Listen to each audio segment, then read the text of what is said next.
Hey everybody, it's Jason from the Texas Gun Vault 2, and we're back out here in my super hot garage.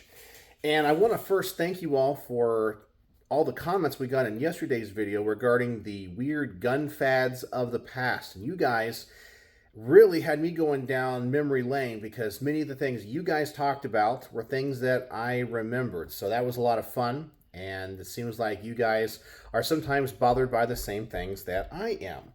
But tonight's video is an upcoming projects video. I was able to see two of my local fans and subscribers that have lent guns to the channel. I returned some things that I have reviewed, and they let me borrow a few more. So I have 6 things to show you. And I guess now is the time I need to do my caveat, in that if you're watching this video on this channel, this is the Texas Gun Vault 2. It's not the Texas Gun Vault. So this is my second channel. It's my behind the scenes channel, because inevitably people ask me, where do I see these reviews that you keep talking about? They're on my main channel. There is a link in the description below. But this is just my behind the scenes channel that's casual, that I just use my phone to record with versus my nice camera. All right, so let's talk about the guns we have on the table today. I'm curious what you guys think about them. And by the way, when I do get done with these reviews on these particular guns, because I have so many videos kind of in the can so far, these would be released in late March or early April of next year.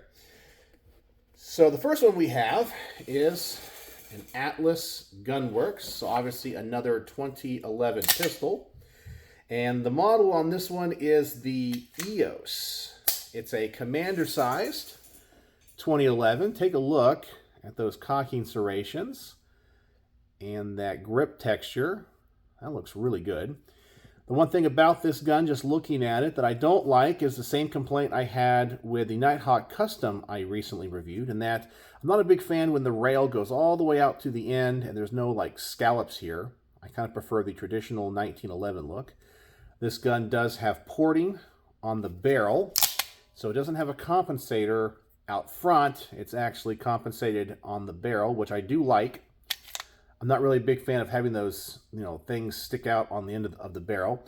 And something interesting is this gun doesn't have a mag well. Like many times on 2011 pistols, we have big old mag wells. This one does not have it, so maybe this one's designed more for concealed carry? Maybe? I don't know, but it's the EOS by Atlas Gunworks. And I've been warming up to these 2011 pistols, and I've been shooting them better and better. So I'm excited to get this one to the range. All right, so that's the first one. Then we have another Nighthawk Custom, another 2011 pistol. Now these two are lent to the channel by D, and he loves him some 2011 pistols. I'll tell you what. Now this one looks beautiful. Now this one I think kind of addresses the issue I had with the last one that I had. As you can see, we do have a nice little scallop here in the front, and I think that looks really cool, but that is also part of the compensator. So yeah, take a look at that. That is a really cool look. I like that. So I could stand the compensator on this one because of that scallop. I think that looks really nice. And Nighthawk Custom makes some of the best 2011 pistols out there. Unfortunately, they like to put flat face triggers on them, but we'll deal with that. And this has a really cool color to it, a gray color. I like that. I'll have to look up this model as well. And which one is this? This is the, I believe this one is the Firehawk is the model. Let me see, is there like a owner's manual in this one? I forgot. There might be. I think it's the Firehawk. So I just got these in today. So as I said, I have not done my complete research on them. Let's see, which one is this? This is just for like 2011 stuff. Yeah, I think this is the Firehawk. I'll have to double check with D and to make sure. But I kind of wish that they would put the model somewhere on the gun, but they don't. They just have Nighthawk Custom and the serial number. But yeah, I think it's the Firehawk. So another Nighthawk Custom 2011. That should be a lot of fun. All right. Let's get this in the case here.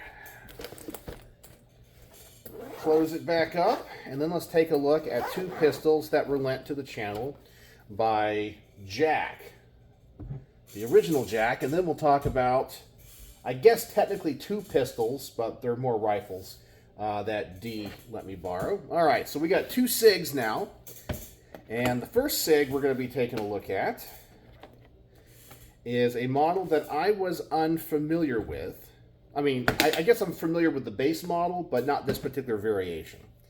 This is the Sig P365, and I believe it's called the Fusion. Let me double check here. Compact magazine. Oh, it does not say on the box. I believe it's the Fusion. Yeah, see, as I said, I literally got these, haven't done any research on them. But this is a P365, kind of a big boy, holds 17 rounds in the flush fit magazine. That's pretty darn impressive because that's the same capacity as a Glock 17, but in a gun that is smaller and way more thinner. Way more thin. I think that's the proper grammar there. So a more thin package, or a thinner package than a Glock 17. Now, one of my complaints with the P365 is it reminds me a lot of the old Ford Thunderbirds. Now, when the Ford Thunderbird came out in the mid-1950s, it was a sports car, a two-door sports car that was supposed to compete with the Corvette. But then by the 1970s, the Thunderbird became a land yacht luxury car that was barely able to fit in your garage. And that's what I kind of feel like Sig has done with the P365. I mean, the whole point of this gun, it's even in the name, the P365, 365 days a year. You can carry this anywhere and all the time. And the gun was really small with a pretty darn big capacity for like 10 rounds in a very small package. And then I understand that's not everyone's cup of tea. And like, hey, make a bigger version of that. And then they make a bigger version. And then a bigger version. And we're starting to get now where we're almost in a Glock 19 size. Yeah, it's thinner, but we're starting to get kind of big on this. And I think we're evolving away from the original concept of the P365. I know they still make the original and in the original size. But we'll see how this one shoots. And I do not believe that Jack has even shot this one yet. So he's going to let me be the first one. So we got that one. Oh, they also come with 21 round magazines as well. All right. Maybe you can even start to see the sweat on my head out here because it is hot, hot, hot. All right. Next up, we have another SIG. Now, for some reason, I have a memory of reviewing this gun, but I can't seem to find it. And I have reviewed this model, but not with these grips. This is going to be the Sig P210 Target. So this was the first version of the P210 that was made here in the U.S., and it has those target grips on it, which I always thought looked kind of weird.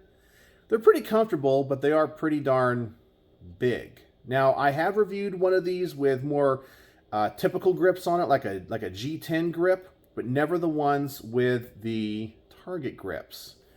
So I remember, because I own two P210s. I have a US-made one and a German-made one.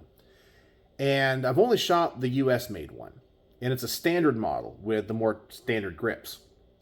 My complaint about it is the trigger is way too light.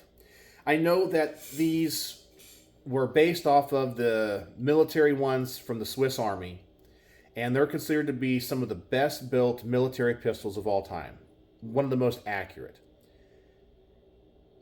But when they kind of ported them over to be made in the US, changed the placement of the safety, I actually feel like these triggers, or the one that I've shot in the past, and my personal one, trigger's too light. Like, it's below 2.5 pounds. And I kind of feel like that's way too dangerous. The guns also cost a lot of money. I don't think they're that much money, or that much to make, But Sig charged a lot of money for them because everybody wanted a P210, and those are really expensive guns, especially the historical ones. And I think they thought they could get away with charging a lot for these guns. And they just didn't sell as much. And then they came out with a concealed carry version, and they couldn't give those things away. So this whole model is now discontinued. And I don't think it's because it was a bad model. I think it's mainly because it was too much. It was more than what people really wanted to spend. So then we have two more pistols. The first one, I guess, is a new design of the Q Honey Badger. Now this one is in 5.56. Now typically the Honey Badger is in 300 blackout, but this one's in 5.56. I've noticed that this one does not have a dust cover. I want to say the other ones I've reviewed did have a dust cover. Not 100% sure on the finish of this gun because D has very fine tastes and many times sends away his guns for refinishing. But this one I think is unshot. So I think this is the original finish. It's kind of a green finish. The reason I say it's unshot is if you look at the muzzle device, that is one pristine looking muzzle device. And he likes to shoot everything suppressed. So this thing is probably unfired. So I'm thinking this is the original finish. And I don't see any blemishes in it. So that's kind of cool. And we have, of course, the famous Q. I guess this is a pistol brace, not a stock, on the back here. That is a telescoping stock. So I guess this is going to be a cool review. I think I've actually reviewed one of the 5.56 uppers, but this one I guess is different because Kevin Brittingham, the owner of Q, has changed the design. It's my understanding that they now have a two-piece bolt and bolt carrier. And as you can see, the bolt carrier has a different material towards the back. Now, I have not taken this apart, but I guess due to higher pressures or something, they were having problems with some of the bolt carriers failing or the bolts failing. So they came up with a new design. And of course, Kevin thinks this is the wave of the future. It's a complete redesign of the way that the bolt mechanism works. So we'll have to see. I got to do some research on that, look that up, and of course, take this apart and figure out how it works. So when I review it, I can talk about it. And then the last gun we got on the table today is another Knight's Armament. Ugh. This is another pistol. This one is an SR-15, so it's chambered in 5.56, and it's a 10.5-inch barrel, I believe. I don't think I've done a SR-15 in this barrel length yet. And this green color is not the factory color. I do know for a fact that D sent this off to have it refinished. And that is a really cool color. Everything on it matches from the EOTech to the brace on the back. Yeah, that is a cool OD green. And it looks like he also put one of the mod lights on the front. I haven't had a chance to try out any of the mod lights either, so that's kind of a cool accessory. I've always liked the way these things look, but they're really expensive. They're just a lot of money for me to try out for just a light. But that's going to be really cool. Get the switch here on the top. Yeah, that looks like a nice light. So that's what I got on the workbench. So I had my work cut out for me. I got to do a lot of research on these. Got to figure out how I want to review each one and what I'm going to talk about. So that's the upcoming projects video. Thanks for being here, joining me, as I said, in the hot garage as sweat runs down my face. So what is the word of the day? The word of the day, if you made it to the end, the word of the day is going to be green. Because we have a couple colors here. Wait, was green one of my words of the day recently too? I think it was, because green is my favorite color. I want to say green was my word of the day. Okay, scratch that. It's not green. It's not green. I lied to you. The word of the day is going to be... Good question. The word of the day is going to be Q. Q is the word of the day. Because I think out of all the guns I have on the workbench today, this one is possibly the most interesting mechanically. So Q, just the letter Q, is the word of the day. So there you go. So what do you think of these upcoming projects? Is there anything about them that I should know that you would want me to talk about? And any information on them that you want to tell me, or point me in the right direction? Let me know, because sometimes I learn from you guys as much as you learn from me. So once again, thanks for joining me here in the garage. And as always, thanks for watching.